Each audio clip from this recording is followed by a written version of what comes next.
Bonjour, je suis ravi de vous retrouver pour ce nouveau journal. Nous sommes le lundi 23 mai. Voici les titres de l'actualité. Les professionnels du département commencent à redouter la pénurie de carburant. Le mouvement de blocage des raffineries et des dépôts pétroliers se poursuit.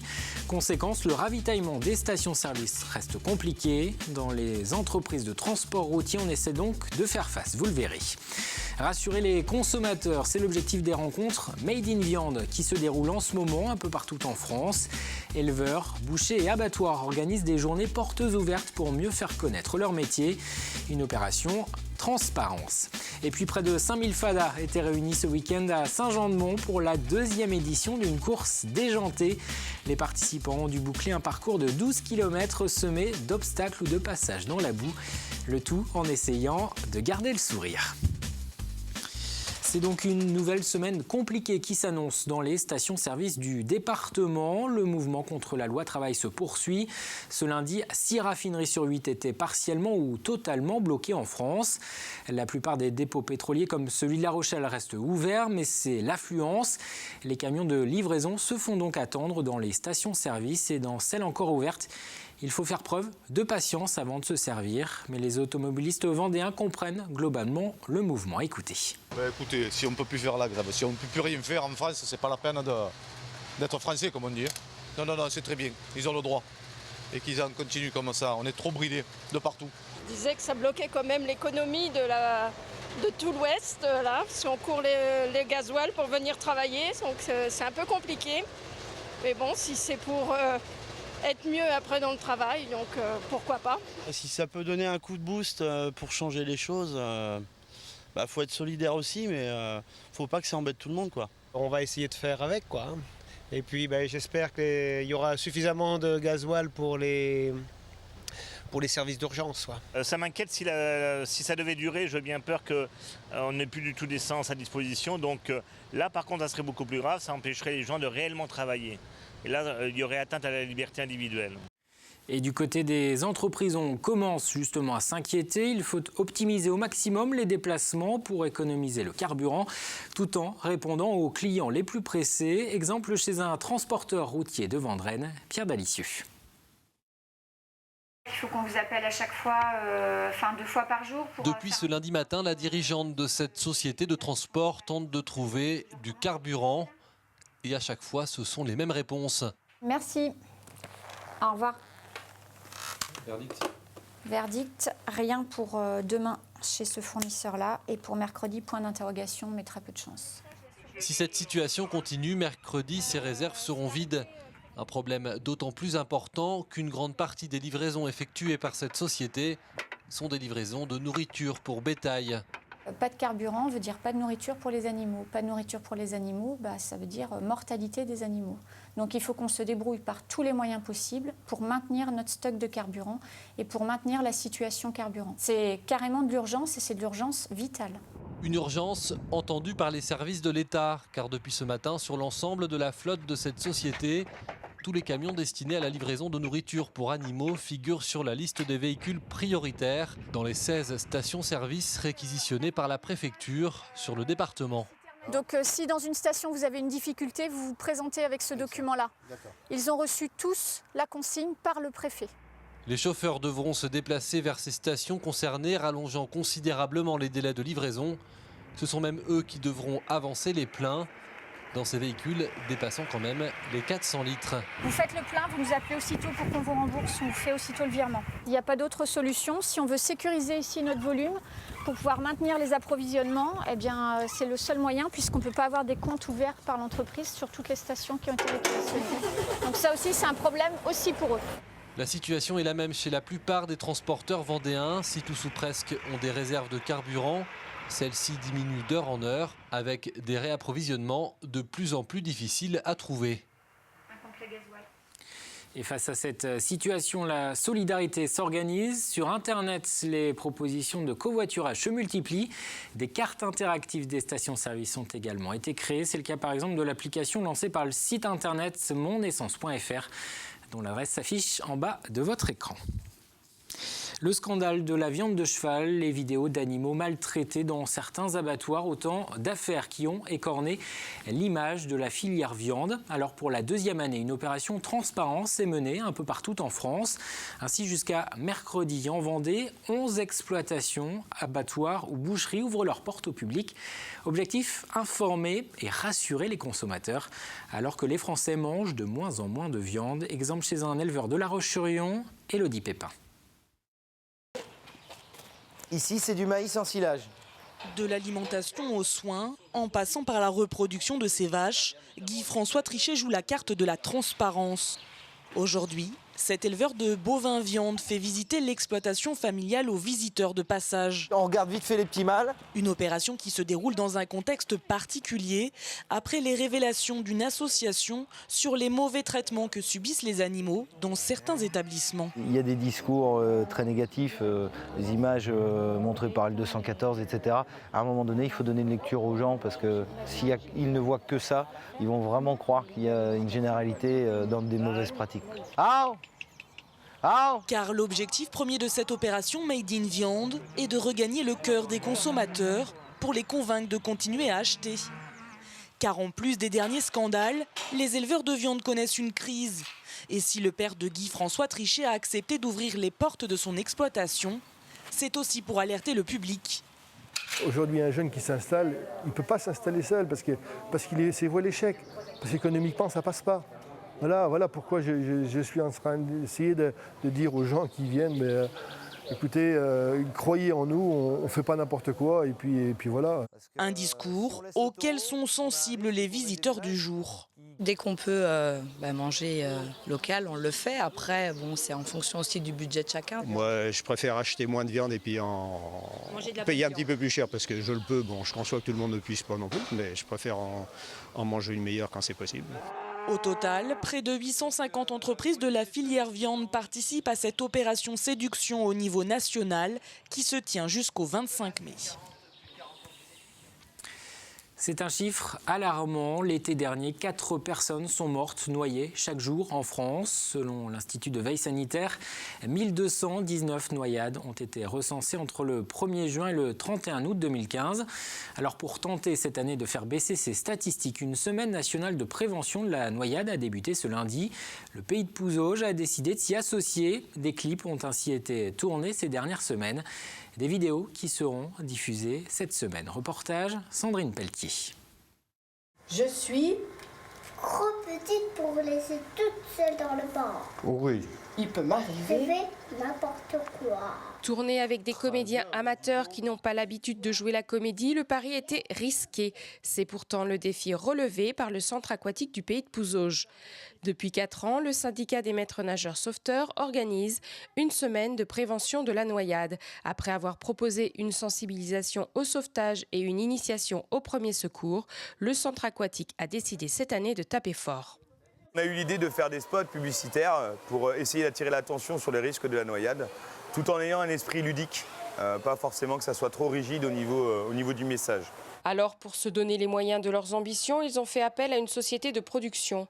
De leur réflexion commune sont nés 3 scénarios dont le but est de marquer les esprits. C'est quelque chose qui n'a pas été fait en France. Il n'y a pas eu de vidéo officielle, entre guillemets. C'est une cause qui passe totalement inaperçue. Donc voilà, on est parti dedans et la commune nous a suivis là-dessus. Donc c'est très intéressant pour nous.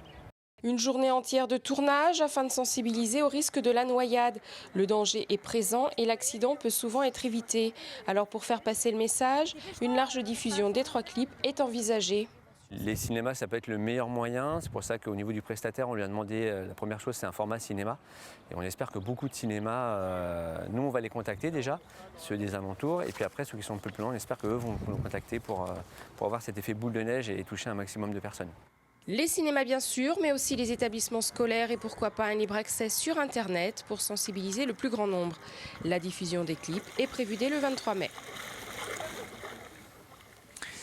On ouvre une page sport à présent. En ring hockey, la Vendéenne se rapproche du titre de champion de France. Le club s'est imposé ce week-end face à Aix-les-Bains. Victoire 12-3. Les Vendéens possèdent désormais 4 points d'avance sur le deuxième Coutras à 3 journées de la fin du championnat. Il pourra donc terminer l'année sur un doublé coupe-championnat. Et parmi les autres rendez-vous sportifs de ce week-end, il y avait du triathlon à l'Aiguillon-sur-Mer. L'événement accueillait cette année l'étape française de la Coupe d'Europe Jeune. C'est la fin de saison en handball. Les finales de la Coupe et du Challenge de Vendée avaient lieu au Vendespace. Et puis le tennis ballon hollandais s'est offert un 5e titre de champion de France à domicile devant son public. Le résumé tout de suite en images. 750 mètres de natation, 20 km de vélo et 5 de course à pied. C'est ce que les triathlètes juniors européens ont réalisé ce week-end à l'Aiguillon-sur-Mer. Le triathlon Sud-Vendée accueillait cette année une manche de Coupe d'Europe junior. Chez les garçons, le français Sam Ledlow l'a emporté. Chez les filles, c'est une Belge, Laura Soinet, qui s'est imposée. En handball, le Vendespace accueillait ce week-end les finales des Coupes et Challenge de Vendée. Le rendez-vous de fin de saison des 38 clubs vendéens. Du côté des garçons, ce sont les Herbretais qui ont remporté la coupe au terme d'un match à suspense. Chez les filles, sans trop de difficultés, la Convention Pays-Lyonnais a battu Pouzauges 32-11. Handball toujours, le slam disputait ce week-end la finale de la Coupe de France régionale à Bercy. Les Vendéens qui affrontaient les Ardéchois de Guilleran se sont inclinés 39-30. Ce samedi, le tennis ballon hollandais, lui, s'est offert un 5e titre de champion de France. La discipline encore peu connue en France fait cependant de plus en plus d'adeptes. Et avec cette victoire et l'engouement du public, l'entraîneur du club d'Olonne n'a pas caché sa fierté. Ma fierté, c'est que tout le monde a pu rentrer aujourd'hui pour jouer. Tout le monde s'est mis au niveau que j'attendais, à 150%. Et la plus belle satisfaction, c'est ce qu'on a pu donner au public. Et puis qui nous suit depuis de nombreux mois, voire années. La salle se remplit chaque année. Donc c'est une grande fierté. Enfin en tennis, championnat de France par équipe, les garçons de La Roche en N1B ont perdu leur match face à Paris. Même chose pour l'équipe de féminine en N3 qui s'est inclinée face à Paimpol. Des défaites difficiles pour les deux équipes en lutte pour le maintien en championnat. Je vous propose maintenant d'aller à la rencontre de créateurs de bijoux, de vêtements ou d'objets de décoration. Bref, des personnes qui ont du talent au bout des doigts. Ce week-end étaient organisés un peu partout en France les Journées du fait main. L'occasion pour le public de découvrir le savoir-faire de ces créateurs, souvent amateurs, mais qui sont de plus en plus nombreux à se lancer grâce à Internet. Grégoire de Châtillon. Bijoux, textiles, déco, maroquinerie, accessoires. En Vendée, les Journées du fait main se sont déroulées à la galerie Médicis de La Roche-sur-Yon, un rendez-vous dédié à la création et au savoir-faire. Et c'est aussi l'occasion de se faire connaître, d'avoir une visibilité, de distribuer des cartes de visite pour pouvoir ensuite vendre en ligne avec Little Market justement ou lors d'autres manifestations puisque régulièrement, tous les 2-3 mois, des manifestations de ce style sont organisées. Et cela fait du bien de sortir parce que ces créateurs travaillent souvent seuls dans leur atelier. Leur point commun, c'est aussi d'avoir une boutique en ligne sur alittlemarket.com. Les créateurs qui sont là aujourd'hui aux Journées du fait main à La Roche-sur-Yon, c'est des créateurs qui sont sur notre site, qui ont ouvert une boutique en ligne et donc qui vendent en ligne et qui font aussi donc, des marchés donc pour les Journées du fait main, des marchés où ils peuvent se rencontrer leurs clients de visu en vrai. Isabelle Poré est couturière vintage, elle est en train de fabriquer une visière. C'est un chapeau qui se porte l'été, tout en coton. Pratique pour la plage, les activités sportives et c'est un chapeau qui est facile à ranger. Reprendre la mode d'hier pour la porter aujourd'hui, c'est sa spécialité. Je refais des robes sur des modèles des années 50, 60, voire des années 20 aussi, qui est une mode très appréciée pour des personnes qui la portent aujourd'hui, qui ont envie de se démarquer de la mode d'aujourd'hui. Aussi pour les véhicules de collection qui ont des propriétaires qui jouent le jeu à fond et qui se replongent totalement des week-ends entiers, des semaines entières dans une époque. Comme à La Roche-sur-Yon, ce sont 110 villes et 3500 créateurs qui ont participé ce week-end à cette 6e édition des Journées du fait main. C'est loin d'être un parcours de santé, cela ressemble plus à un parcours du combattant. Ce week-end à Saint-Jean-de-Mont, près de 5000 personnes ont participé à la 2e édition de la Ruée des Fadas, une course pédestre de 12 km semée d'obstacles à franchir, de passages dans la boue ou encore de plongeons dans l'eau. Une aventure sportive vécue en famille ou entre amis, où la bonne humeur prime sur le résultat final. Arnaud Barrier, Alex Lanos. Les plus fadas feront 12 km, les autres 8. Mais que ce soit dans l'eau, dans la boue ou dans la mousse, pour tous, il faut passer la quarantaine d'obstacles du parcours. Et pour ça, certains ont une technique bien à eux.